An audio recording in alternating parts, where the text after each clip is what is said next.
I'm here with Annette Fowler. We met through Tim Kaufman, and she's got a great story. Looking forward to chatting with her. And maybe, Annette, we could just start off with where you're from and a little bit about yourself. Okay, I am from Ontario, Canada. I am disabled. I was born with a mild form of spina bifida, and I have spinal arthritis as well. The worst of it being around the spina bifida, so mobility issues are a problem. Um, I was interested in looking to lose weight years ago because I had a cholesterol problem. And so, whenever my doctor, I was very fortunate to have a couple of doctors that like to use other methods first before medication. And so, she had said, like maybe you go see the dietitian. And when I found out how fast my cholesterol was going back down just because of food, I couldn't get over it, the importance of that. But it didn't really click fully because I was 339 pounds at my highest, and I went down to 214. But then within a year, because I had gotten into um, super exercise, I guess you want to call it. I exercised every waking moment of my day because I thought that's what I had to do to get the weight off. And I blew up my adrenal glands, and I ended up with fibromyalgia. And I think I saw this time you've lost 122 pounds so far. Is that right? Yes. That's awesome. Now, it sounds like this is the second time you've lost over 100 pounds. Did you hmm grow up a little bit on the bigger side, or was weight something you put on later in life? It's something I put on later in life. I was very thin as a child. Um, I think around puberty, I started really putting the weight on. I come from a big family, so I thought that's what I was going to be. I was going to be big, you know. So um, yeah, the first attempt it was great, but then the fibro kind of made it. I quit exercising, and the weight started to come back on, even though I was eating very small portions at the time. And so yeah, I thought, oh, there you go. There's my genetics kicking in again. I now know, of course, that genetics loads the gun. It's my lifestyle that pulls the trigger.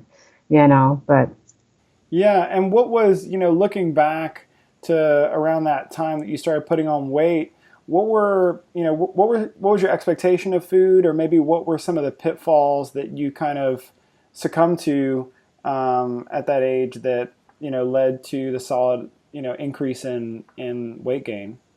I was very active whenever I was younger, and as I grew older, I got less active, of course.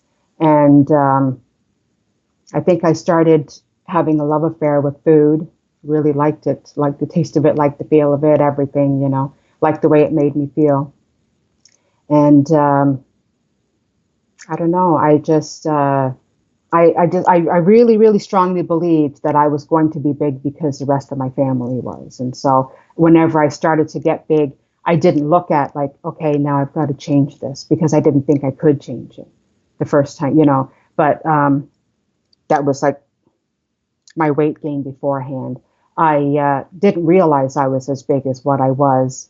Whenever I went in, it was a case of just wanting to cut back on food because I thought I was eating too much of it, and my clothes were fitting a little loose.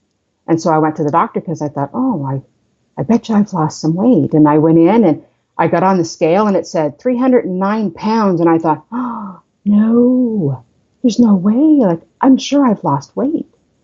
And so I said to the doctor, like, there's something that can't be right. And so she looked back. She had to go back really, really far to find a recorded weight. And she said, well, the last recorded weight I have for you is 339. And then, funny enough, as soon as she said 339, I thought, oh, I've lost 30 pounds. But I bet you I lost more than that. I just quit weighing myself. I didn't know, how big I'd gotten. And then I thought, oh my goodness, it is possible to lose weight. and she had said, well, you need to do something about your cholesterol at the same time. So that's when it all, came together with that. The first dietitian I tried to see, it was, it didn't work out very well because she kind of made me feel like I was a fat slob that, you know, didn't want to do anything, didn't know anything. And so I didn't go back in, but they got a new dietitian and she turned out to be wonderful.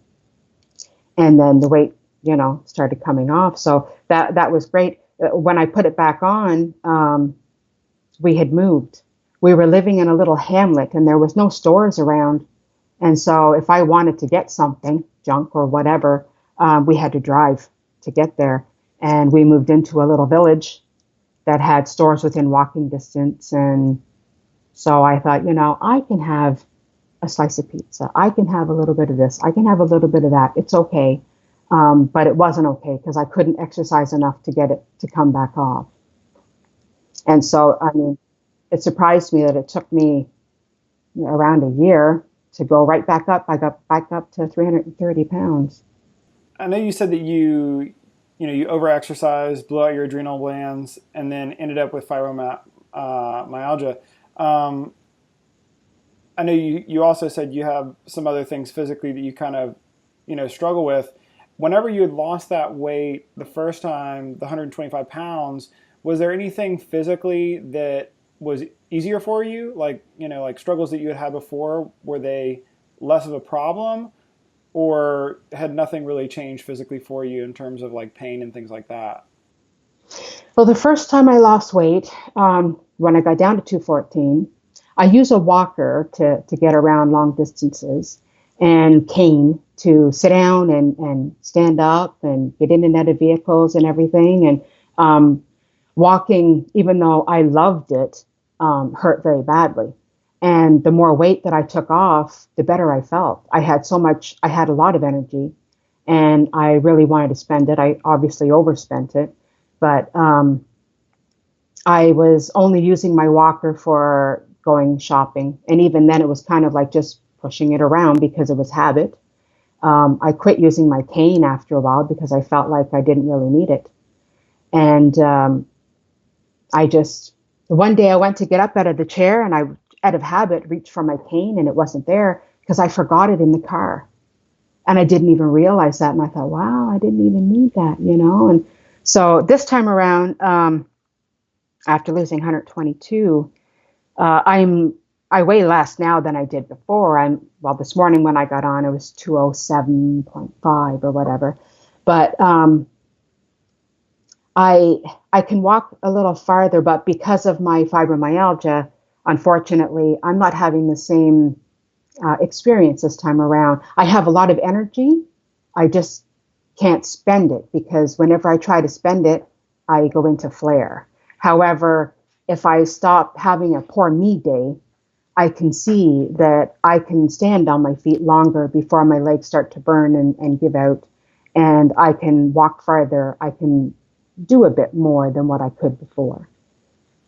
So I know last time, you lost the 125. You kind of talked about, your cholesterol and whatnot. What was it this time around that led to you, deciding to lose the weight? Did you have a moment or an experience that kind of made you decide to really change? Was there a 180-degree moment, or was it more of a slow transition to change? Funny enough, it was another health problem. My doctor had called and said that I had some blood work done. And she had said that I was pre-diabetic. And she wanted to take another blood work to make sure before seeing what we were going to do about it. And it was around that same time I thought, I am so sick of, it's so painful just to stand up. And then sitting down, and there was a lot of times I had to have my husband help me to the bathroom back and forth. And it was just, that was embarrassing enough. And I thought, I lost the weight before following what we call over here Canada's Food Guide to Healthy Living. And I thought I could probably do that again. That the problem was that with the milk, because on there it says you need 2 to 4 servings of dairy in a day. And I had to try and force myself to drink the milk because I hated milk. Um, it made me pasty, and it left a sour milk aftertaste in my mouth. I couldn't, I thought I can't go back to that, but I couldn't afford it. Funny enough, there are people that say, oh, I couldn't live plant-based because it's too expensive. I can't do that. And I'm thinking, you know, I have an average month $160, on a good month around 200, maybe 220 to spend on groceries for the entire month. And I'm finding a way to do that being plant-based. And so not being able to afford it is a crock. But I thought I'm going to have to look for food sources of dairy. I wasn't worried about my protein because I knew that protein, I didn't know it was in everything until later on, but I knew like as long as I had beans, I was okay. And but I wanted the calcium part of it. I was worried about that, and I went looking online and came across Forks Over Knives. And at that time, they were streaming for free for a little bit. That was before they got on Netflix, and I watched it as many times as I could watch it. I couldn't get over it. I just thought, wow, like I can't believe this, and I don't have to worry about my calcium as long as I have everything. And so I did that, and I had an appointment 2 weeks later to get blood work done, a little bit less than 2 weeks later. And she said that to this day, she still thinks it was maybe a little typo, a little bit of a mistake on the blood work because my blood work was then fine. So it worked that quickly. I have no more problems with that. I'm nowhere near pre-diabetic anymore. So It almost sounds like it was a surprise to you and to your doctor. it was a surprise it happened that fast. Yeah. Yeah, and so you see the movie, you get the bad news about the diabetes, being pre-diabetic. In the weeks and days to come, I mean, did you literally go from eating one way one day and then the next day, your meals look completely different, or was it more of a slow transition? How did you kind of put that into play? It was for sure a slow transition because um, I had to get over the conditioning that I had growing up of, you need this stuff to survive kind of thing. And the meat part of it, I never really cared for turkey or chicken or, anything like that. So that wasn't really a big, I switched automatically over to beans and lentils right away. That was an automatic part. As far as the dairy, that took a little bit more because of the cheese, of course. Everybody's saying, oh, I couldn't do that. I couldn't give up my cheese or bacon, and those were the two things that were hard. So it was more transition part. And had you had experience previously with, cooking these types of things, or did you kind of have to relearn some of your skills in the kitchen as well? I give 100% credit to my grandmother. Um, she came from Holland, and her idea of meals, um, the meat was on the table, but it was a condiment, more or less. And it was vegetables and beans on the table at every meal.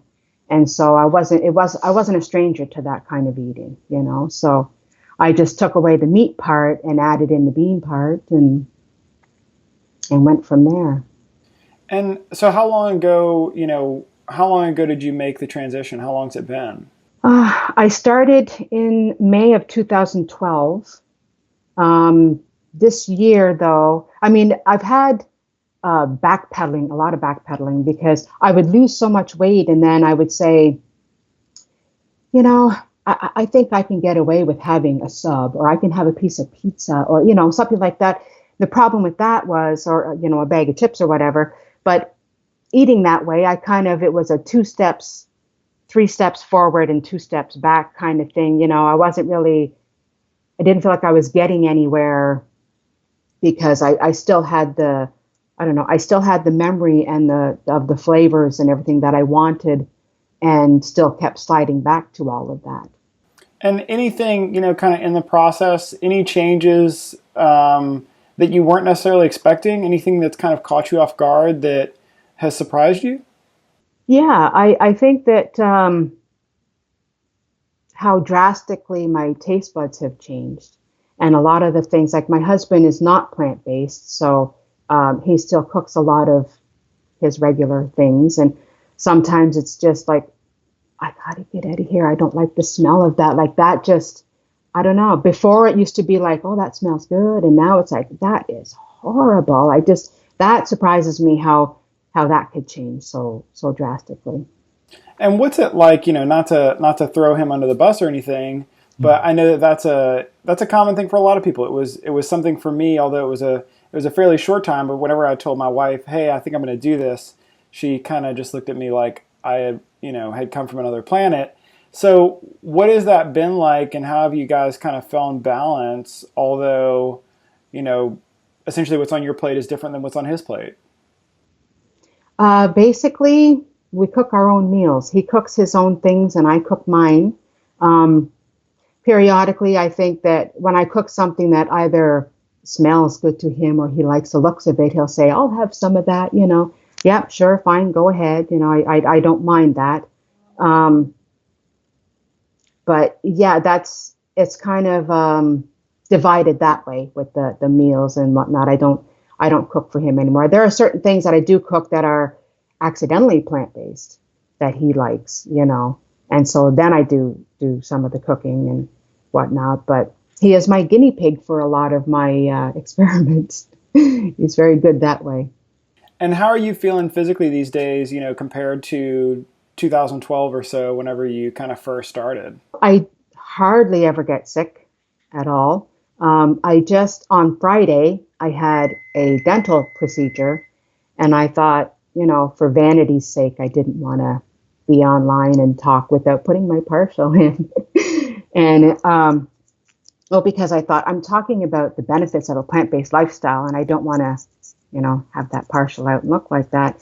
But the last time I had a tooth extracted, the pain that was there, that was intense and for days afterwards. And this time around, there was none. I have to say none. Um, it's a little bit tender, of course, but and I will say that that is my eating that's doing it. I'm healing. I feel like so much faster. That's I think that's my answer. Yeah. And then, you know, how are you physically now as far as, are you needing to use a walker, are you needing to use a cane? How has your eating kind of affected that part of your life? Uh, my walker, I am still using it for long distances. Um, I use it within the apartment sometimes, but there are days that I don't use it. And so that's a benefit. The cane I'm only now using to get in and out of vehicles, only because I am so short that when I have to get into a van, it's, climbing a mini mountain there. So it's more or less to help me that way. Yeah, and I think that you mentioned to me in a message that social media and whatnot has played a big part for you and just support and inspiration, all that kind of stuff. Can you talk about that a little bit? Yeah, because being in I call it a house divided, um, it's tough. Like whenever I want to sit and watch something, I'll throw Forks Over Knives in just because I want to see it again. I went and bought the DVD, and so it's just every once in a while to reboost myself. If I feel like I'm losing my grip there, I'll throw that DVD in. Um, but I don't really have anybody to talk to that has the same passion that I do about this way of living. And I had to find that online. So I don't know anybody in my personal life that lives this way. I haven't met anybody yet. So I know the day when that happens, they're going to probably regret it because I'm going to be bugging them. But And what would you say to somebody, who's maybe where you were in 2012, or maybe even just got some news like you got at that point in time, what would you say to someone who's looking for a little bit of inspiration or a little bit of information to help them, get them started or give them some encouragement? Have an open mind. Like give yourself a chance to be open enough to learning something new. Like the conditioning that we receive from birth is deeply ingrained, and to get over something like that is a hurdle in and of itself. And I would say, like, yeah, give yourself the chance to learn something new. Don't jump in with both feet unless you're one of those all or nothing types. And then, by all means, jump. Otherwise, I would say, like, take it a taste at a time.